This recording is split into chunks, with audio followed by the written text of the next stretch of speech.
Fala pessoal, meu nome é Guilherme.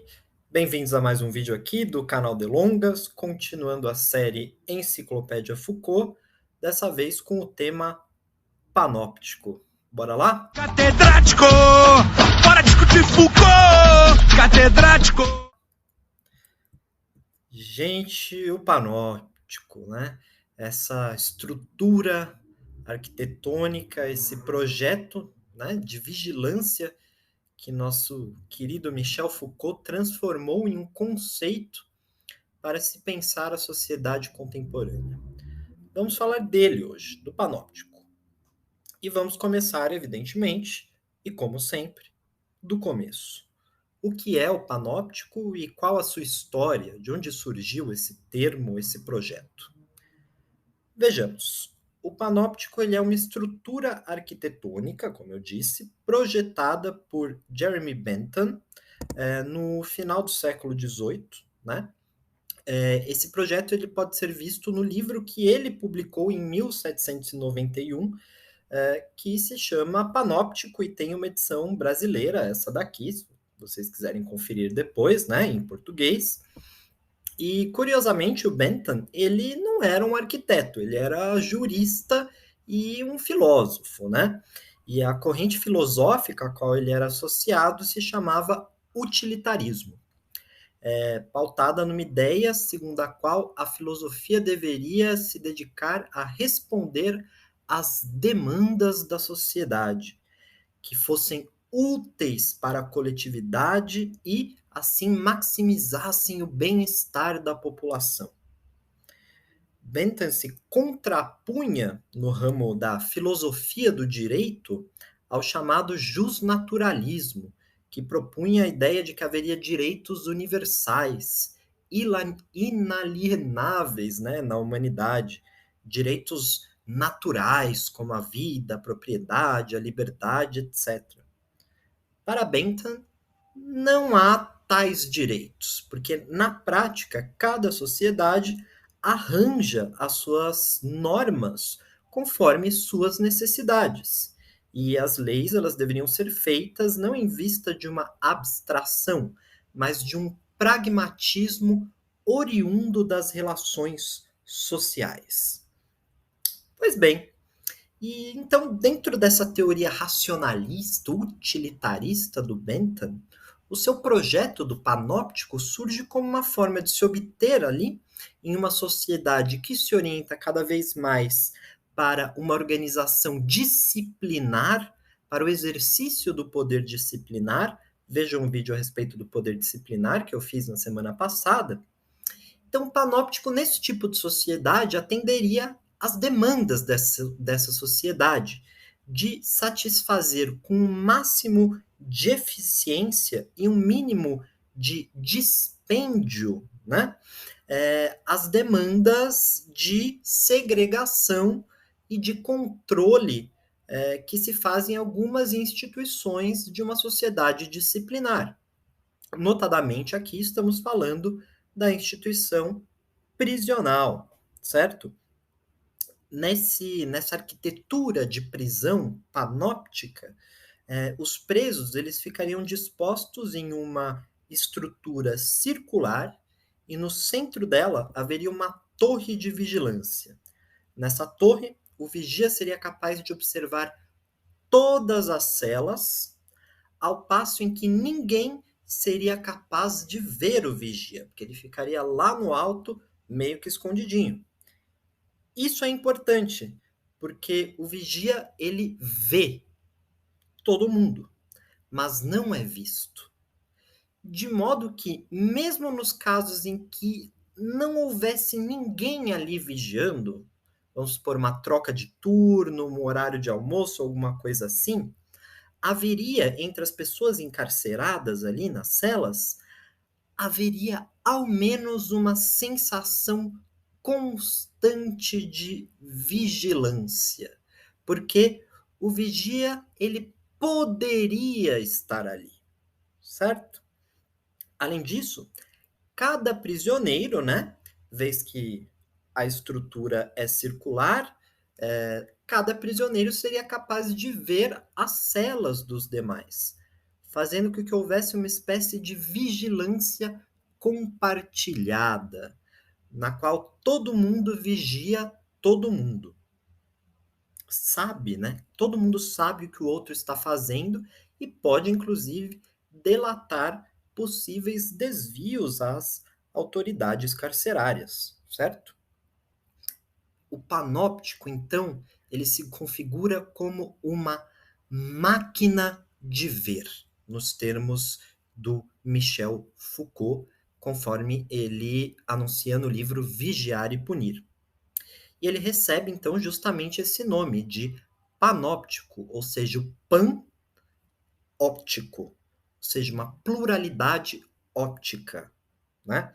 Tal modelo, segundo Bentham, ele poderia ser utilizado, além de prisões, em outros espaços em que congregam um certo número de pessoas, como fábricas, hospitais, escolas, justamente por ser um modelo eficiente, em que a vigilância é exercida com pouco número de pessoas, com pouco gasto e máxima eficiência. Bom, falando nisso, né, cabe a questão aqui. Esse modelo do panóptico, esse projeto apresentado pelo Jeremy Bentham, ele foi realmente utilizado nas instituições hospitalares, prisões? A resposta é sim. Falando precisamente nos termos de presídios, né? Temos alguns exemplos na Europa, nos Estados Unidos e até mesmo no Brasil, de instituições que têm um modelo semelhante ao que fora proposto por Bentham. Temos o exemplo da penitenciária de Autun, na França, a penitenciária de Arnhem, na Holanda, não sei se é assim a pronúncia, a de Statesville, nos Estados Unidos, e aqui no Brasil, temos também uma penitenciária que guarda fortes semelhanças com essa estrutura panóptica original, conforme proposta ali por Bentham. É a penitenciária de Lemos Brito, aqui ó, vejam a foto, penitenciária de Lemos Brito, na Bahia. No entanto, vejam, por ser um modelo de edifício redondo, e por não haver muitos edifícios redondos no mercado, e até pelo custo de produção de se erguer uma estrutura assim, esse modelo redondinho ali, perfeitinho, ele não é tão encontrado. No entanto, isso não é o mais importante, sobretudo para Foucault, que enxerga no panóptico não somente um modelo arquitetural, mas também e, sobretudo, uma forma de conhecimento e de exercício do poder.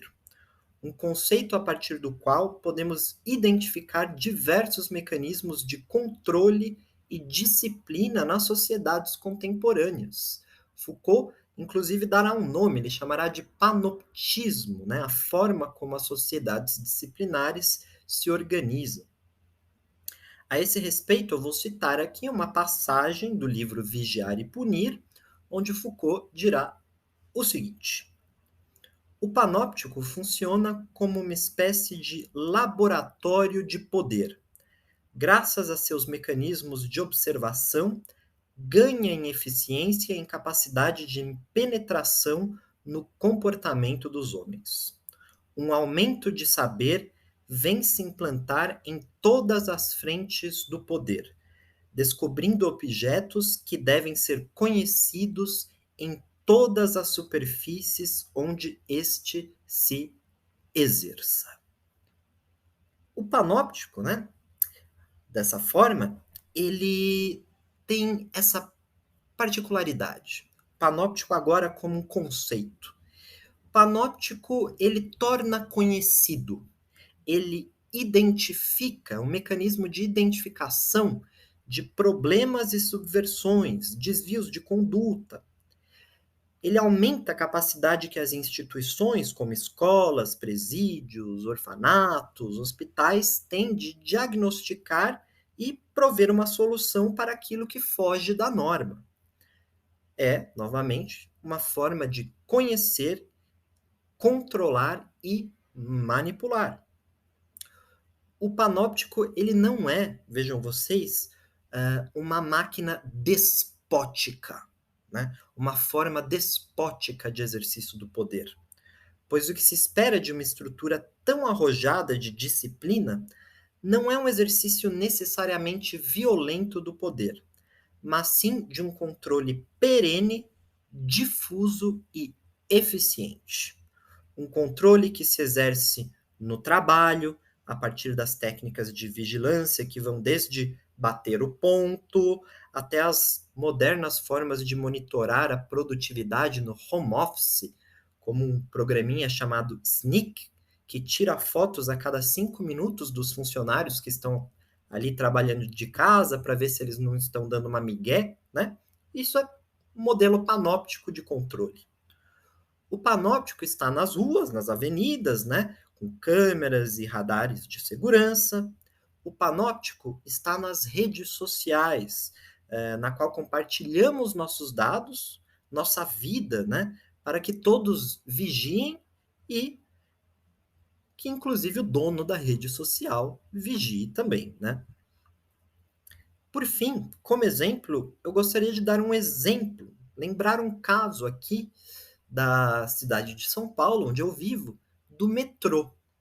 Eu sempre peguei metrô, desde pequeno. E vejam, como eu sempre peguei metrô, eu notava em tudo que tinha nas estações, enfim, a arquitetura das estações e até as latas de lixo das estações eu sabia como eram. E veja, as latas de lixo do metrô, elas eram em aço. Não sei qual bem o material, mas parecia ser de aço. Elas eram cinzas. Você não via o que estava no interior dela. Até porque, né, que interesse teríamos em monitorar o interior de uma lata de lixo? Mas saibam vocês que de uns tempos para cá, as latas de lixo do metrô passaram a ser de acrílico e transparentes, inclusive com sacos de lixo transparentes, para que todos que circulam ali observem, monitorem, desde os funcionários do metrô até os próprios usuários. Observem aquilo que está no lixo, né? Que sejam capazes de vigiar, de controlar até mesmo o que é depositado na lata de lixo. Vocês querem forma mais difusa de vigilância, de fazer com que as pessoas detenham algum tipo de controle de vigilância sobre os próprios dispositivos mais banais que estão na arquitetura urbana? A sociedade em que vivemos, né, mais ainda do que no tempo em que o Foucault escreveu, é uma sociedade panóptica de controle e de vigilância. E esse exemplo que o Foucault toma ali do Jeremy Bentham e transforma nesse conceito para perceber a sociedade disciplinar, eu acho que ele consegue de alguma forma condensar, né? Condensar nesse termo panóptico vários mecanismos, dispositivos, aparatos contemporâneos de vigilância e controle. É isso aí, gente. Espero que vocês tenham gostado aqui do vídeo. Não se esqueçam de dar um like no vídeo, se inscrever aqui no canal, compartilhar e comentarem se puder. A gente se vê no próximo vídeo aqui no Delongas. Valeu!